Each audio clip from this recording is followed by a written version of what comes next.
your name? My name is Taylor Lorenz. How old are you? I'm 50 years old. You are the youngest person ever. Breaking news! IDF killed several civilians in near-aid sites. One big beautiful bill could impact disabled and hungry New Yorkers. Hundreds of thousands join growing Istanbul protest. And Roblox ICE agents hunted down a young player in his bedroom.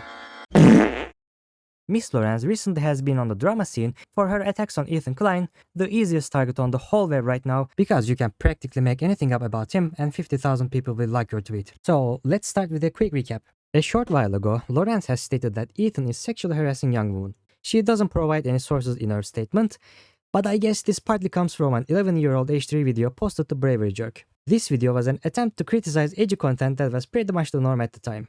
You know, back when PewDiePie, Filthy Frank and others just dropped N-words left and right. H3 has deleted the video 11 years ago and even admitted himself that it was a bad attempt at dark humor. But of course, don't let the facts and common sense take you out of the hate train. To solidify this point, here's an album of comments the picture received in the Pics subreddit. So this is supposed to be a sarcastic video criticizing the edgy people who were making this type of comments. Capping this short segment off, the girl in this picture is actually not 17 either. She is 18. Which is a moot point, but it's good to mention. Because, you know, she is textbook slandering the man. Great fucking journalism as always. Moving on, let's talk about Taylor Lorenz a little bit more. According to some niche sources, Taylor was born to a rich family and had a pretty cushy life. It's hard to find and confirm information about her because even though her yapper is quite expressive, she is really good at hiding her real identity. She has received a lot of criticism from right-leaning media as far as I can see, but the left-wing media seems to be quite silent about her insane actions throughout the years. For some reason, Lorenz managed to write for multiple huge publishings like the New York Times and Washington Post. She worked in these publishings for 2 and 3 years, which is a suspiciously short amount of time, especially for a journalist. These are not random local businesses, you know? Well, we know why she was booted from Washington Post. It was because of this Instagram story she had posted labeling Biden as a war criminal. That is not the whole story though, like I said, she is insane. She first calls the photo an edit, saying quote-unquote, you people will fall for any dumbass edit someone else makes. Then says the same to her editors. Okay, she's a journalist, right? That usually makes you a little bit more credible as a source. Well, 4 different people confirmed this was in fact real and not an edit. The fuck? She then posts the same picture without the war criminal caption and said, haha, it was a joke. My friend made and shared this for shits and giggles. But wait, then she goes on to say, actually, I think every single US president is a war criminal. So she told 3 different stories. 1, it's fake. 2, it's a joke. 3, fuck it, I am doubling down. A quote-unquote journalist telling her own story in 3 different ways. I legit don't know what to say. There is a huge lack of coverage about Taylor's many strange actions. For example, she is still obsessed with COVID for some reason. Immediately after taking office, Biden falsely declared the pandemic over in This is the end of 2022. COVID was, for the most part, over. Joe Biden says COVID-19 pandemic is over. How would you say it's falsely over? This is September 19th, 2022, over a year after he was in office. What? order to force people back to work. Force people back to work? How long do you think we could shut down our infrastructure? Wait, why is she being so stupid? Officials began blasting the public with far-right propaganda on COVID, lying to Far-right propaganda? What? them about the disease and convincing people to sacrifice their health and their bodies for the stock market. Bro, we're talking about 2022. 2 years after the pandemic started. People have to start getting back to work. The message was clear. Forget 2020. It's back to work. Now with even fewer health protections and no meaningful treatments for the brand new, highly transmissible airborne virus that ravages your heart, neurological system, and immune system. And it's still she's so stupid. Right now, she's doing vaccine denial. She's doing vaccine denial right now. She's so dumb. Are you kidding? What? No meaningful treatments. There's a vaccine that was refined by the end of 2022. And like, yeah, COVID was more transmissible, but it was also less dangerous by the end of 2022. And it evolved to spread more, but be less dangerous. What is she talking about? And it's still spreading at pandemic levels. What? Where do you see that? COVID is still evolving and finding new ways to evade immune systems. Sorry, this is your information that it's spreading at pandemic levels? What? Even today in 2025. You think in 2025 we have the same issue with the insinuation is that we have the same issue in 2025 that we did with COVID in 2020. Dude, this woman is incredibly stupid. Shout out to Papagat. Indeed, she implies that COVID is as big as a threat it was in 2020 right now. Okay, let's see what the recent WHO data says. On average, less than 1,000 people has died of COVID each week in 2025.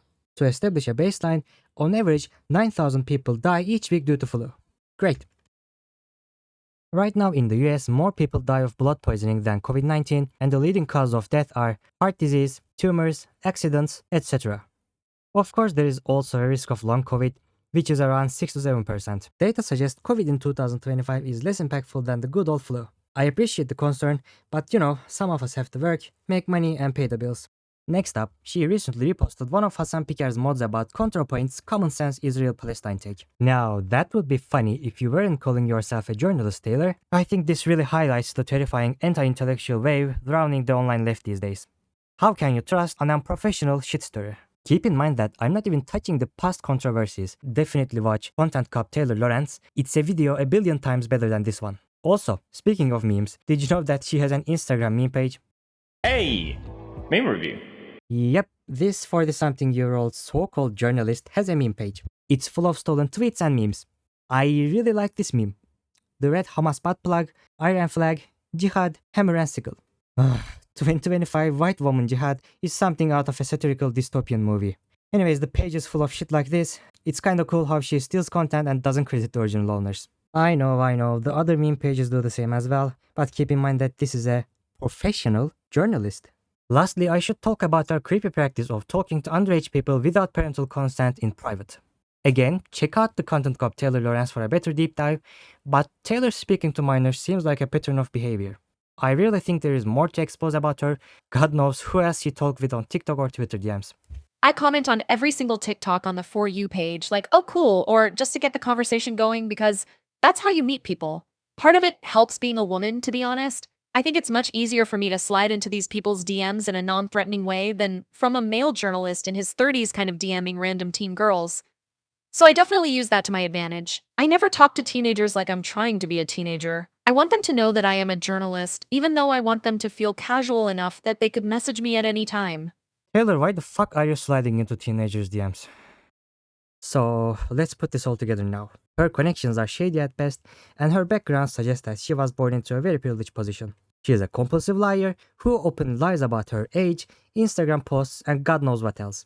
She has slandered Ethan Klein and many others willingly. She is a champagne socialist, a white girl jihadist who will never have to live under an Islamist regime. She is an anti-intellectual who openly memes that she doesn't care about what you say unless you are saying the approved talking points. Talks to teenagers and possibly children in private without parental consent. Can't wait for those DMs to drop. Honestly, there is a lot more to talk about, but I think this has been a decent surface level coverage. Now, I want to quickly rant about something. As an atheist living in a Middle Eastern country, I'm terrified by these white, privileged, rich people defending Islamist oppression. I can't wrap my head around the concept of leftist American people defending Ayatollah regime. Many bright people had to escape the Middle East because of these vitriolic regimes that jailed, displaced, ruined and killed millions just for being atheists, freethinkers, LGBTQ or a different sect of Islam. We are in a bizarre timeline where the fringe left in the US practically wants me dead for not believing in Islam. What happens to non-believers in Palestine or Iran, you think? Anyways, you get my point. Thank you for watching.